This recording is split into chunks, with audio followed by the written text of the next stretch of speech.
Chizuk from the Parsha, Erev Shabbos Kodesh, Parshas Achrayim, Etzesulis, Parshas Kedoshim.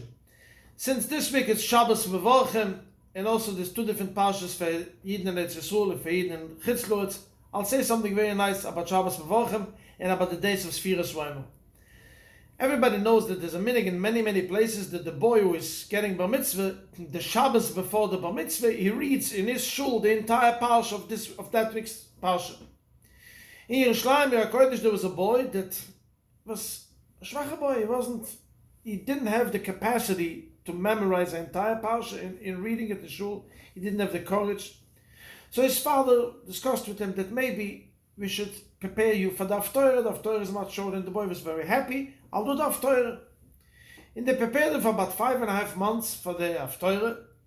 And 2 weeks before his Shabbos Bar Mitzvah, the Shabbos that he's supposed to read the Haftorah, the father realized that Shabbos is a Shabbos like this week, Shabbos Mevorchim, and Rosh Chodesh is the following day on Sunday, and you read a completely different Haftorah. You read the Haftorah of Mocha Chodesh, tomorrow is Rosh Chodesh. And the father didn't know what to do. So he went to Reb Shlomo Zalman, Zachat Tzaddik Levrucha, the Poisek for Yerushalayim, and he told Reb Shlomo Zalman the problem. Reb Shlomo Zalman told him, I give you a heter that you can say the regular Haftorah that the boy was prepared, ignore the fact, don't tell the boy a word, everything will be fine. But maybe, don't worry, I'm telling you, everything will be fine, don't tell the boy a word, and finished. Shabbos morning, the father comes in shul with his son, getting ready obviously for the big day that he's going to read Haftorah, and nonetheless he sees Reb Shlomo Zalman Auerbach himself, sits there. He arrived to shul to daven there. And he was wondering, Reb Shlomo Zalman lived about 40 minutes walk on Shabbos. Reb Shlomo Zalman was in his high 70s then. And Reb Shlomo Zalman walked a mahalach of over 40 minutes to come to this bar mitzvah, and he went over to Reb Shlomo Zalman. What did he? I give you a siddur? No, I davened already by net. I especially came to attend, and he was sitting there with a gemurah and a chimish. He was learning. As soon as they called up the boy, Reb Shlomo Zalman got up, he came to the bima, and he was standing there, and everything went okay. Nobody said a word. After the Kiddush, Shlomo Zalman said, Mazel Tov, he was getting ready to go home. The father asked Reb Shlomo Zalman, why were you sich matriach? Why did you give such a big effort to come to the bar mitzvah? So Reb Shlomo Zalman told him something fascinating.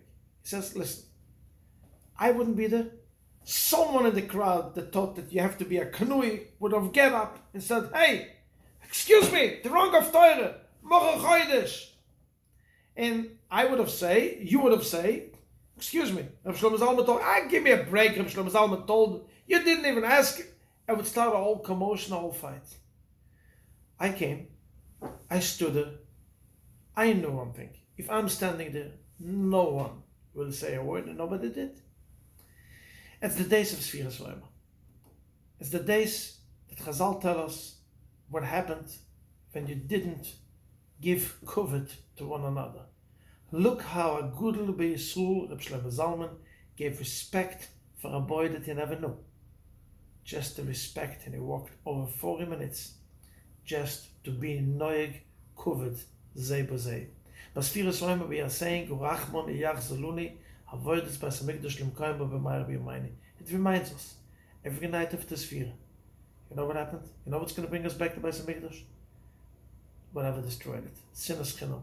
Let's all have a havas chinam, a gitten, season, rechtigen Shabbos.